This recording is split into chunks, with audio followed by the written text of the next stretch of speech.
And on to other news, the Azimio coalition has continued to thwart the Kenya Kwanza regime over the current high cost of living, noting that the Azimio coalition would continue to hold the government accountable for the country's warring inflation rate. Now, Azimio la Umoja One Kenya coalition party leader Raila Odinga says the protest rally scheduled to take place at Kamukunji grounds in Nairobi on Friday, July 7th, 2023 will be held countrywide. Addressing the press on Tuesday afternoon, the opposition leader rallied all of his supporters across the country to mark the historic Saba Day by protesting against the current government over the high cost of living. Azimio la Umoja One Kenya Alliance leader Raila Odinga now says that President William Ruto has become a heartless tyrant. It has become clear that we are dealing with a dictator who also has no respect for wananchi. Ruto has become a heartless tyrant. We are determined to get this situation corrected. This he said as the former Prime Minister also announced that Friday's Kamukunji meeting is still on. We are here to announce that our Kamukunji meeting is on in Nairobi this Friday, as we had announced. He added that the meetings of a similar nature will also be held across the country to launch the third liberation. But it is not just a Kamukunji in Nairobi, but a Kamukunji across the country where this third liberation will be launched. Raila Odinga insisted that the signature collection exercise will be undertaken during the meetings to signify a rejection of Ruto's policies. On that day, 7th July 2023, that is coming Friday, among other activities, we will launch a signature collection to signify our rejection of Kenya Kwanza illegitimate regime and his policies, especially the punitive taxes. As we speak, fuel, food, fare are all going up in prices. In fact, fare is already going up by 30%. Raila said food, fare, and fuel have all gone up and they can't keep quiet and suffer in silence. Fellow Kenyans, as a people, we are not given to suffering in silence. We don't kneel before dictators and beg for their mercy. Even the few who do still suffer humiliation and even death. So we fight. We express ourselves loudly and clearly on issues affecting us.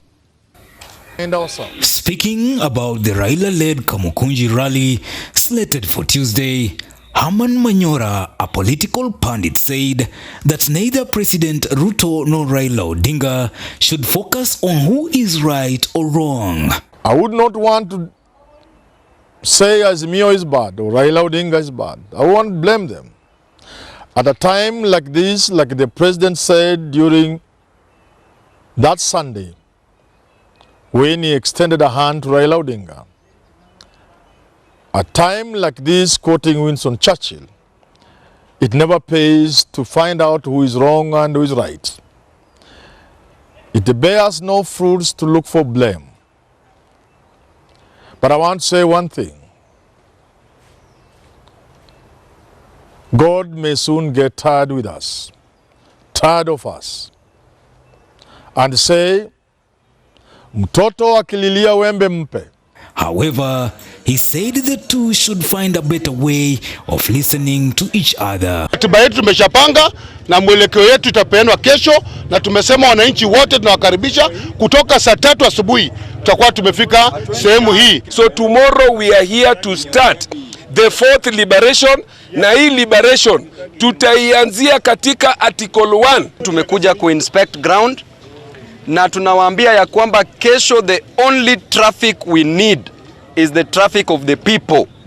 We don't need watu wa magari, wekeni magari nyumbani, utoke huko nyumbani, fuel iko juu. Manyora added that mass action in Kenya is barely without chaos and destruction of property. Every time you have mass action, the country gets very close to destruction. You will be satisfied that we've gone to a place as people where the issue we have can be sorted out on a table. And therefore, it is sad that the people who should know better, that the people who should sit down, as Orengo puts it, on a table of brotherhood. He also urged the two leaders to find amicable solution devoid of protests. We have made it a habit, a bad habit in this country, that people never listen to reason until they are pushed. Employers cannot handle their workers like human beings until they go on strike. After members of parliament voted to endorse Finance Bill 2023, the roadblocks by the opposition to stop the bill seem to head to legal redress or staging mass protests. Na sisi kutoka huku Makamkunji, Starehe, Makadara na Embakasi, eneo za Embakasi 5 tutaconverge hapa, na tukishamaliza rally ya kesho tutakuwa na maandamano ya amani kuelekea sehemu ya town. Kuwa na mkutano ya amani sana. Na tunaomba serikali, askari na polisi especially, sisi wote ni wananchi wa Kenya.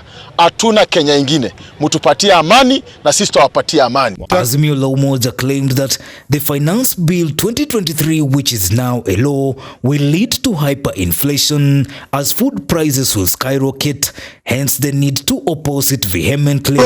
Demonstration is not a monopoly of someone. They can demonstrate against it. We're going to demonstrate for. Kwani they own the streets, we can also go to those streets. Tutakutana huko. Watarudi kwa barabara siku ya Jumanne, tumewakaribisha. Hakuna shida. Si barabara ziko tu, kuna bahali zimeenda.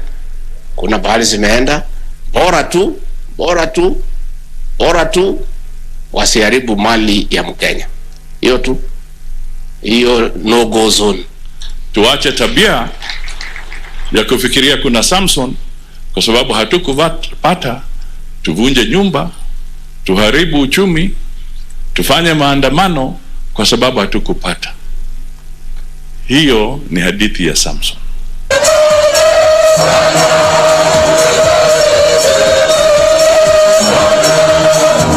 The bill was passed even as the opposition and the ruling party engaged in a heated debate over the proposals it contains. The bill, which is now the law, had 87 proposed amendments, some of which were approved on Tuesday as the National Assembly debated them deep into the night. Kenya ni yetu sote.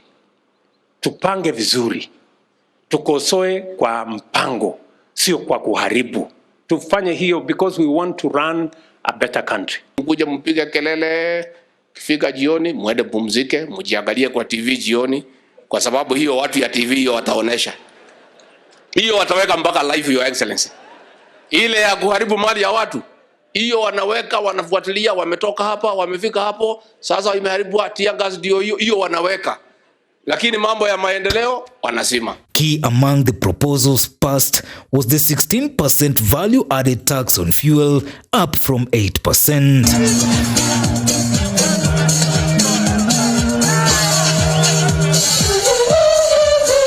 At least 184 members of parliament, largely from the Kenya Kwanza coalition, supported the bill, save for Githunguri member of parliament Gathoni Wamuchomba, whereas 88 members of parliament, largely from Azimio la Umoja One Kenya coalition, opposed the amendment.